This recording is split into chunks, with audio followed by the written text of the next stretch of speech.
Let's put the spotlight on SaaS-focused accelerator fund, Upekkha, that has announced a close of their $15 million fund that has been led by WestBridge Capital. They're looking to double down on SaaS and AI sectors. Joining in right now is Prasanna Krishnamoorthy, the managing partner at Upekkha. Good to have you on board. Let's just understand what the overall total corpus is of this fund. Hi, I'm Prasanna. I run Upekkha. We are an accelerator and a fund for B2B SaaS startups that are going global. We have a fund of $40 million, and we have done a first close of $15 million.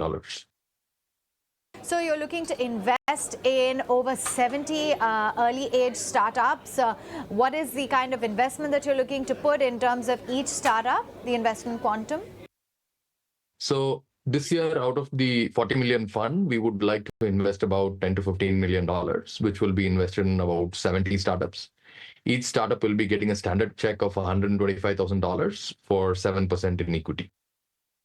So what are some of the portfolio companies that you currently have in the portfolio? Sure. So at Upekkha, we invest in very early stage pre-seed B2B SaaS companies, which are going from India to global.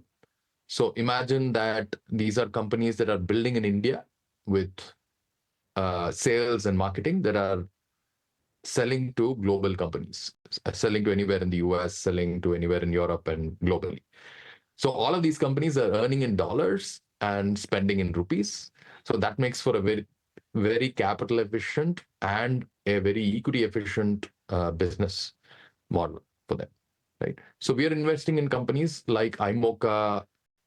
We are investing in companies like Scale Fusion, AppNox, Social Pilot, and many, many others, which are all building in India for the world.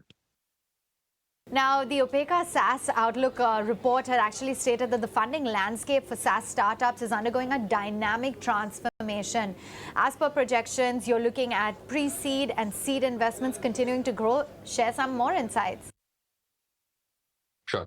So what has been happening is that late stage investments have dried up substantially in SaaS because valuation multiples have gone down over time. The last year has also seen a difficult year from a revenue standpoint for many SaaS companies. Revenue growth has slowed down as many of the customers were bracing for a recession in the US especially. So a lot of changes in the landscape, both in terms of revenues and in terms of growth and in terms of investment. And in India, we've seen that while the number of early stage pre-seed SaaS investments has also slowed down, there's a much bigger slowdown in the growth stage and the later stage. What we want to do is we want to be very steady in terms of how we are investing through the years, through different vintage years. And so we would like to keep a steady pace of investments across different years. And that's what we'll be doing with our new fund. Now, for instance, the AI fever clearly overtook when it was the Davos meeting where it was cryptos that were on the sidelines, and it was the new cool kid on the block that was clearly AI. What are your thoughts on AI and the disruption in sight? Sure. So that's a great question, right? I think the jury's still out in terms of how much value can AI bring in different areas. There is much more value in some areas and not as much value in other areas. And I think startups will have to figure this out by actually doing the work. We are seeing some of our startups use AI to deliver services that were not possible to customers before. And those are getting a very good reception. Given that all our startups sell to B2B, it takes some time for adoption. It takes some time for businesses to change the way they do things and adopt new products with AI. On the other hand, there are some of our startups which are just adding new features, which some AI in them. And those startups are able to get their existing customers to use these new features and get more value from their products. The products become stickier, right? So these are two broad ways in which companies, especially in the B2B side, are using AI. A lot of work is going in and a lot of people are trialing stuff out. How much of this will go into production will be seen this year. And I believe that just like the way that, let's say in the 1990s, we had a lot of people, but we didn't have a lot of developers. But as we've become the country with the largest number of developers, we now power almost all services and IT services development, GCCs, and Anybody who wants to hire lots of developers has to come to India. I think a similar thing will happen in the next few years with AI. There'll be a lot of AI developers who are getting skilled in AI in different ways. And we will become the AI capital of the world from a developer ecosystem perspective.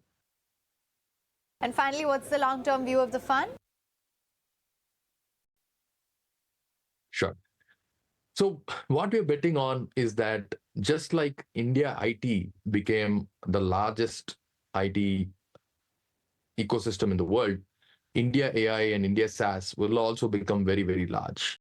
We will go from somewhere in the $5 to $7 billion of revenue today to $50-70 billion and $150-200 billion in a very short span of time, much faster, I think, than most people.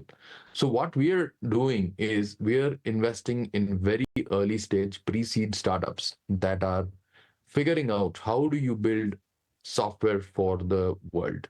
And for this, we are now doing a 40 million fund, out of which, like I said before, we've done a 15 million close and we'll be investing this year in 70 startups. We will continue to invest in between 70 to 80 startups every year. And that will also grow as the SaaS ecosystem grows. I'm part of SaaS Boomi, and we saw that there are literally thousands of SaaS founders now coming out each year.